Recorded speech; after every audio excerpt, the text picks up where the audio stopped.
मुख्यमंत्री फडणवीसांमुळे नागपूरचा विकास झाला असं वक्तव्य केंद्रीय मंत्री नितीन गडकरी यांनी केलं आणि फडणवीसांचं कौतुक केलं।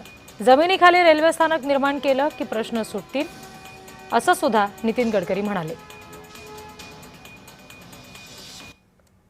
इन्फ्रास्ट्रक्चरमुळे देवेंद्रजींच्या प्रयत्नामुळे आज विदर्भामध्ये गडचिरोलीला 7.5 लाख कोटी रुपयाची गुंतवणूक आली।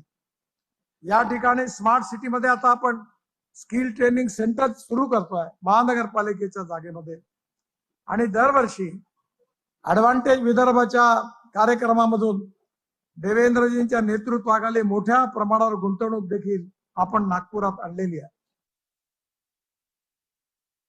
सुनील हॉटेल पासून जमिनीच्या खालून रेल्वे स्टेशन आणि एअरपोर्ट यालाच टनेल निर्माण केली का बस सगळेच प्रश्न सुटून जातील।